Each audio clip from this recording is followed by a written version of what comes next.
IIT జేఈలో మంచి rank రానటువంటి విద్యార్థులకు బెస్ట్ ఆప్షన్ సిఎస్ఈఎంఏ కోర్సులు అడ్మిషన్స్ జరుగుతున్నవి. అంటే ఇన్ జనరల్గా నాకు అనిపించిన దాంట్లో మీది అంటే మీకు ఇప్పటి వరకు వెనకాతలకు ఒకసారి పర్యావలోకనం చేసుకుంటే మనవి కొన్ని తప్పులు అనిపిస్తాయండి. అన్ని తప్పులే, స్వయంకృత అపరాధాలే మీవే అన్ని.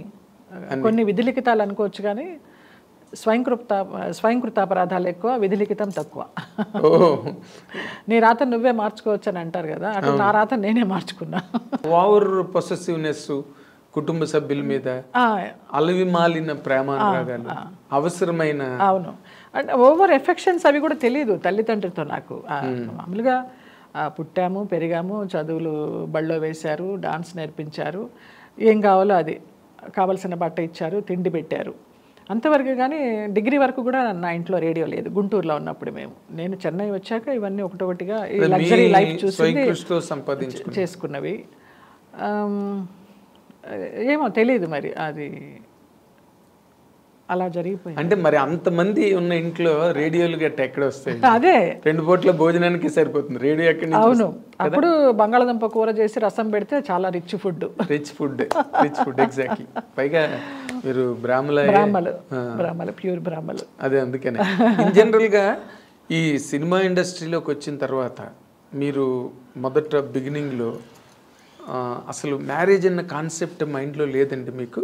లేదండి, నాన్న అలాగ నూరి పోసేసారు. నేను డాన్స్ చేస్తున్నప్పుడు, క్లాసికల్ డాన్స్ ప్రోగ్రామ్స్ ఇస్తున్నప్పుడు ఐఏఎస్ ఆఫీసర్స్, ఐపీఎస్ ఆఫీసర్స్ వచ్చేవారు. అమ్మాయి చాలా బాగుంది, మేము సంబంధం చేసుకుంటామని. అసలు పెద్దగా కేకలు పెట్టేసేవారు. హార్ట్ టూట్, నా పిల్ల డాన్సర్ అన్న కావాలి, పెద్ద హీరోయిన్ అన్న కావాలి, అంతే, పెళ్ళనేది చేయని జన్మలో దానికి అనేవారు.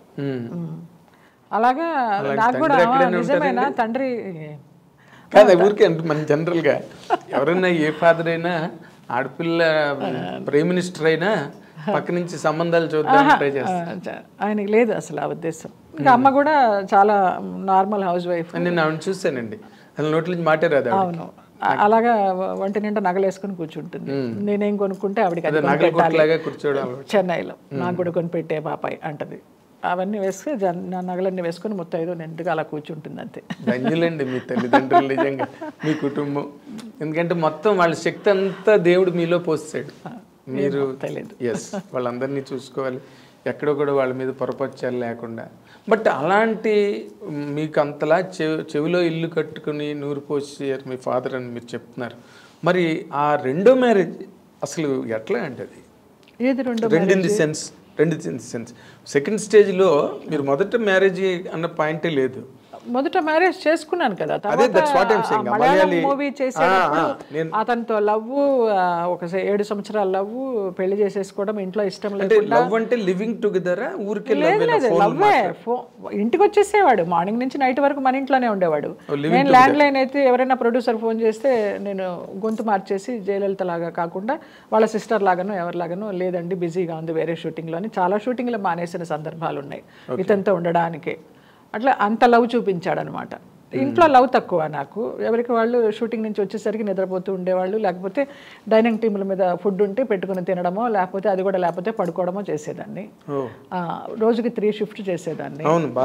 పెద్ద నాతో ఎవరు ఇంట్లో వాళ్ళు కూడా షూటింగ్కి వచ్చేవాళ్ళు కాదు. నా ప్రొఫెషన్ ఇల్లు ఎంత మీ డబ్బులేక తప్పితే మీరు ఇక అంతే, జగమెరిగిన సత్యం అది. అంటే మీరు లివింగ్ టుగెదర్ అండి? మ్యారేజ్ లేదు, మ్యారేజ్ చేసుకున్నాం చోటానికరమ్మ ఆలయం అని కొచ్చిన్లో. చాలా 7 ఏళ్ల లవ్ తర్వాత లవ్ లో ఉన్నప్పుడు చాలా మంది పెద్దలు చెప్తూ వచ్చారు. చలపతిరావు గారు కానీ, గోపాలకృష్ణ గారు కూడా మీకు చెప్పడం నాకు తెలుసు. నేను అబద్ధం చెప్పా ఆయనకి, గోపాలకృష్ణ గారికి. కేరళలో షూటింగ్ అని చెప్పి వెళ్ళి పెళ్లి చేసుకున్నాను. నేను పెళ్లి చేసుకుని వచ్చిన తర్వాత తిరుపతిలో షూటింగ్ మాది. ఏదో నేను, కిన్నెర, గోపాలకృష్ణ గారు, శారద గారు, పరిచయమా ఏదో పేరు, దాని పేరు. ఆ సినిమా అప్పుడు ముక్కు పగిలిపోయింది. ఏంటే ఏమైందన్నారు. అప్పుడు కొట్టడం కూడా స్టార్ట్ చేశాడు మా ఆయన. అయితే ఫేషియల్ చేయించుకోవడానికి వెళ్ళాను గురువుగారు బ్యూటీ పార్లర్కి. అమ్మాయి గోరేదో తగిలిందని చెప్పా. అబద్ధం చెప్తున్నావు కదా అన్నారు. అప్పుడు ఏసీకి వచ్చి ఇక కూర్చుని ఆయన మీద పడి ఏడుస్తా కూర్చున్నా. ఇది జరుగుతుంది గురువుగారు అని. నేను చెప్పానా వద్దని. వాడు దొంగకోళ్ళు పట్టే మొహంలా ఉన్నాడు. ఎందుకు అలాగా తొందరపడ్డావు, ఇప్పుడు సినిమాలు కూడా పోయినాయి, నీ క్యారెక్టర్లు ఎవరెవరికో వెళ్ళిపోతున్నాయి, అనేసి ఆయన బాధపడ్డారు. అవును, వాళ్ళు పరుచూరు బ్రదర్స్, ముఖ్యంగా గోపాలకృష్ణ గారు అయ్యో గురువు గారు టైంలో ఆయన ఒక దాన్ని ఏమంటారు, ఒక బడిలాగా మిమ్మల్ని అందరినీ అయ్యో కాపాడుకుని నిజంగా శారద గారికి క్యారెక్టర్లు రాసిన, మీకు రాసిన, శివపార్వతి గారికి రాసిన, ఆయన చాలా తాపత్రయపడ్డేవారు మళ్ళీ నిన్ను ఒక శారదలాగా చేయాలి నాకు అనేసి. కానీ మనకి రాసి ఉండాలి కదా ఆయన మాటలు. అప్పటికే ప్రొడ్యూసర్స్ చాలా మంది మాటలు వినడం కూడా మానేశారు, వాళ్ళ ఇష్టం, హీరోలే క్యారెక్టర్స్ అదే అంటే ఒక ట్రెండ్ దాటిపోయింది, అయిపోయింది, మారిపోయింది. వాళ్ళు ట్రెండ్ ఉన్నంత కాలం వాళ్ళు రూల్ చేశారు, బాగా చేశారు, వాళ్ళు రూల్ చేశారు అసలు ఎంత చెప్తే అంత వాళ్ళు. అవును, తర్వాత ఆ టైం దాటిపోయింది. ఇప్పుడు ఆ మ్యారేజ్ ఎప్పుడైతే అలాగా ప్రాబ్లం వచ్చిందో, మీరు అంటే గతంలో సావిత్రి గారికి కూడా జమినీ గణేష్ని చేసుకోవద్దని రామారావు, నాగేశ్వరరావు, చాలా మంది, నాగిరెడ్డి గారు, చక్రపాణి గారు లాంటి వాళ్ళు కూడా చెప్పారంట. కాకపోతే అదృష్టం ఏంటంటే మీరు మరీ సావిత్రి గారి రేంజ్కి వెళ్ళిపోలేదు కానీ అదే అలాంటి ఒక డెస్పరేట్ మూమెంట్స్ ఏమైనా వచ్చేయండి? ఏం లేదు అస్సలు. కుంగిపోవడం కానీ, ఏంటి లైఫ్ ఇలాగ అనుకున్నాను ఇలాగైందని చచ్చిపోవాలనే ఆలోచన కానీ ఎప్పుడు రాలేదు. బతికి చూపిద్దామనేసి. అదే ఆవిడ డ్రింకింగ్ కూడా రిసర్ట్ అయిపోయారు సావిత్రి గారు. చాలా దారుణమైన, ఆవిడకి పిల్లలు ఉండి వాళ్ళ సపోర్ట్ లేక అలాగైపోయినారు. నాకు భగవంతుడి దయ వల్ల పిల్లలు ఎవరు లేరు కాబట్టి నాకు నేనే నిలదొక్కుని నేనే కంట్రోల్ చేసుకున్నా. అదేలేండి, అదే మీరు పిల్లలందరికీ, కుటుంబ సభ్యులందరికీ అమ్మ అయిపోయారు కదా, అందుకని మళ్ళీ అమ్మ వాళ్ళని అనిపించలేదు మీకు? లేదు కదా, అస్సలు అనిపించలేదు. కానీ ఇలాంటి మా మంచి జయలలిత గారు అసలు అమ్మ కాలేకపోవడం, ఇప్పుడు అందరూ మిమ్మల్ని అమ్మ అమ్మ అని పిలుస్తుంటే జయలలిత గారు లాగా, తమిళనాడు జయలలిత గారు అలాగే ట్రీట్ చేస్తారు ఇక్కడ. ఆవిడ నేషనల్ నెట్వర్క్ ఇంటర్వ్యూలు ఇచ్చినప్పుడు కూడా జయలలిత గారు చెప్పారు, నేను మామూలుగా ఇంట్లో అమ్మను కాలేకపోయాను కానీ బట్ ఐ బికేమ్ ఎన్ అమ్మ టు హోల్ తమిళనాడు. ఎంత గొప్పదనం అండి అసలు, చాలా గ్రేట్. మీరు ఒక చిన్న సైజులో మీరు అట్లాగనమాట, ఇంట్లో ఫ్యామిలీ సంబంధించి. కానీ ఈ షాక్స్ లేదా ఈ డెస్పరేట్ సెట్ బ్యాక్స్ ఇవన్నీ మీ కెరీర్ మీద ఎప్పుడు ఇంపాక్ట్ ఏం చూపించలేదండి. నేను చాలా లైట్గా తీసుకుంటూ పోయినాను ఈ దెబ్బలన్నీ కూడా. ఎక్కువ అది తట్టుకోలేనంతగా, నేను భరించలేనంతగా ఎప్పుడు మైండ్కి తీసుకోలేదు. ఇలాగైందా అవని, రేపు మంచి జరుగుతుంది, అలాగే పాజిటివ్తో వెళ్ళాను కానివ్వండి. నా కెరీర్ మీద ఏమి ఇంపాక్ట్ చూపించలేదు. అంత పెద్ద కెరీర్ అని కూడా చెప్పను నాది, బట్ వెళ్ళిపోయింది, సామాన్యంగా వెళ్ళిపోయింది అలాగంతే. తర్వాత అసలు ఇన్ జనరల్గా నేను చూస్తుంటే ఓ పక్కన బ్రదర్స్, ఇంకో పక్కన ఫాదరు, ఇంకో పక్కన పెళ్లి చేసుకున్న వ్యక్తి, మీ పాలిట మొగాళ్ళే ఎక్కువ శత్రువులు తయారయ్యారేమో. మీ నాన్నగారు కూడా మిమ్మల్ని చాలా సైడ్ ట్రాక్ చేశారని నేను వినివ్వండి అండి. అప్పుడు మీరేమో అనుకోకండి, ఎందుకంటే మెడ్రాస్ ఇండస్ట్రీలో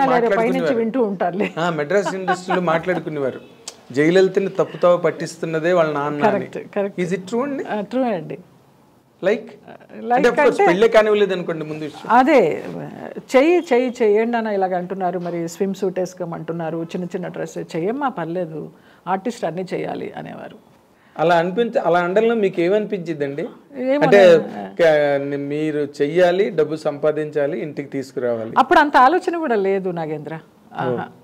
లేదు, ఓకే ఇది కరెక్ట్ అంటున్నారు, అంతే, తండ్రే కదా చెప్తున్నాడు చేద్దాం అంతే. చిన్నప్పటి నుంచి ఇలాగ స్కూల్ గుండెలకు అద్దుకొని ఎవరు చూస్తారా అని తలెత్తకుండా వెళ్ళిన ఫ్యామిలీ, తలెత్తకుండా వెళ్ళిన అమ్మాయిని మొత్తం అన్నీ ఓపెన్ ఇండస్ట్రీకి రాగానే. ఆ అమ్మాయి అయినా ఈ అమ్మాయి అయినా అప్పుడప్పుడు అనుకుంటా, చాలా రేర్గా అనుకుంటా. ఇప్పుడు అదే కాంచన్ గారి లాగా, కాంచన్ గారి జీవితానికి మీ జీవితానికి కొంచెం దగ్గర సంబంధం, చిన్న పోలిక ఉంది, చిన్న పోలిక ఉంది కదా. అవును, ఆమెకి అంతే కదా, పేరెంట్సే కదా, పేరెంట్సే శత్రువులు ఆవిడకి నిజంగా. మధుసూదన్ రావు గారు కూడా సపోర్ట్ చేయాలి, ఒకరు మంచి క్యారెక్టర్స్ ఇచ్చారు కానివ్వండి, ఒక ఇల్లాలిగా స్వీకరించలేదు. ఆవిడ అడిగింది నోరు తెరిచి, అవునా పెళ్లి చేసుకోండి, తాళి కట్టండి అని. చేసుకోలేదు, దే లివ్ టుగెదర్, చాలా ఉన్నారు. ఆమెకు అది తృప్తి లేదు, ఒక ఇల్లాలుగా ఉందాం అనుకున్నారు, అది ఆయన ఇవ్వాల. అదేంటో అసలు అర్థం కాదు. లాస్ట్ వరకు కూడా ఆవిడ మెడ్రాస్లో ఉన్న రోజుల్లో లాస్ట్ వరకు కూడా కొన్ని కుటుంబాలకి సంబంధాలు చూడమని అడిగేవారు ఆవిడ. అవును అవును, నేను చేసుకుంటానని. అవును, ముఖ్యంగా చాలా ఇష్టం, పెళ్లి చాలా ఇష్టం ఆవిడకి. జంజాల్ గారి వైఫ్ని పదే పదే అడిగేవారు ఆవిడ, మ్యారేజ్ చేసుకుంటే ఏదైనా మంచి సంబంధం ఉంటే చూడండి. ఇవన్నీ కూడా ఇల్లు, పెళ్లి, పిల్లలు ఇవన్నీ ప్రాప్తం ప్రాప్తం ఉండాలి, లేకపోతే జరగవు. ఎంత సినిమా యాక్టర్లకి ఎందుకండి ఇలా జరుగుతుంది? సినిమా యాక్టర్లు ఎంతమంది బాలేరు? వాణిశ్రీ గారు బాలేరా? జమున గారు బాలేరా? అప్పుడు అందరూ పాత వాళ్ళందరూ బాగానే ఉన్నారు. 2 ఎగ్జాంపుల్స్ మీరు గబుక్కుని చెప్పగలిగారు. అదే ఆలోచించండి. సడన్ గా గుర్తు జమున గారు అండ్ వాణిశ్రీ గారే. కాంచన్ గారు కానీ, కాంచన్ గారి గురించి ఇప్పుడు చెప్పాను. షావుకార్ జానకి గారు కానీ, కృష్ణ కుమార్ గారు షావుకార్ జానకి లైఫ్ స్టైల్ వేరు. ఆవిడ అంతే, చాలా లైట్ తీసుకుంటూ వెళ్తారు. ఆవిడ కూడా పెద్ద పట్టించుకోరు. మళ్ళీ కృష్ణ కుమార్ గారు చాలా సెన్సిటివ్, చాలా సంసారపక్షంగా ఉండాలి అనుకునే మనిషి. ఆవిడ అలాగే ఉన్నారు. అలాగే ఉన్నారు. మంచి పీక్ లో ఉన్నప్పుడు కదా ఆవిడ మానేసి మ్యారేజ్ చేసుకుంటారు. అవును. ఇప్పుడు అలాంటి పరిస్థితుల్లో మీరు ఈ కెరీర్ని నేను మెయింటైన్ చేయాలా, కంటిన్యూ చేయాలా, లేకపోతే అనే ఒక నిరాశ ఎప్పుడు కలగలేదు కదా? నాకు వచ్చింది ఇది ఒకటే విద్య, అయితే డాన్స్ లేకపోతే నటన. డాన్స్ చేయడం మానేశాను, వ్యాంపు వేషాలు వేస్తున్నాను. మళ్ళీ క్లాసికల్ డ్రెస్ వేసుకొని స్టేజ్ మీద పర్ఫామ్ చేస్తే ఎలా ఆదరిస్తారో తెలియదు, అందుకొని చేయలేదు, మానేశాను. స్కూల్ పెట్టమన్నారు, స్కూల్ పెడదామంటే పేరెంట్స్ పంపిస్తారా పిల్లల్ని? ఈ వ్యాంపు వేషాలు వేసి ఆవిడ ఐటమ్ సాంగ్స్ చేసి ఆవిడ క్లాసికల్ డాన్స్ ఏం చెప్తుందని పంపించరేమో అని నాలో నేనే ఆన్సర్స్, నాలో నేనే క్వశ్చన్స్ వేసుకొని మొత్తానికి ఆ డాన్స్ ప్రాక్టీస్ని దూరం పెట్టి అంతా అలాగా షేప్ అవుట్ అయిపోయినా. తర్వాత శోభనాయుడు గారి ట్రూప్లో చేరాను. శోభనాయుడు గారు ఎప్పుడు అంటూ ఉండేవారు, మేడం ఎందుకమ్మా ఉన్న విద్యను అలాగా చంపేస్తావు, చెయ్యి నాతో బ్యాలెన్స్ చేయని. సరే ఆవిడతో బ్యాలెన్స్ చేద్దాం బాగుంటుంది కదా అని వెళితే అన్ని జెంట్స్ క్యారెక్టర్స్ ఇచ్చేది ఆవిడ. వెంకటేశ్వర స్వామి, కృష్ణ పరమాత్మ, నేను మొత్తం డాన్స్ చేసి మేకప్ తీసేదాకా ఓ జయలలిత మీరా వెంకటేశ్వర స్వామి వేసింది అని అనేవాళ్ళు. అది నాకు తృప్తినివ్వలేదు. అక్కడి నుంచి మానేసి వచ్చాను. మొన్న కరోనా టైంలో కొంత ఆశ తీర్చుకున్నాను. అందరూ షూటింగ్స్ లేవు, ఏమీ లేవు కదా. మా ఫ్లాట్స్లో అందరూ పెద్దవాళ్ళు చిన్నవాళ్ళు అందరూ వచ్చి డాన్స్ నేర్పు జయమ్మ, బేసిక్స్ అన్న నేర్పు అంటే వాళ్ళతో 2 నెలలు అలాగా చక్కగా సంతోషంగా గడిపాను ఆ డాన్స్ నేర్పుతూ.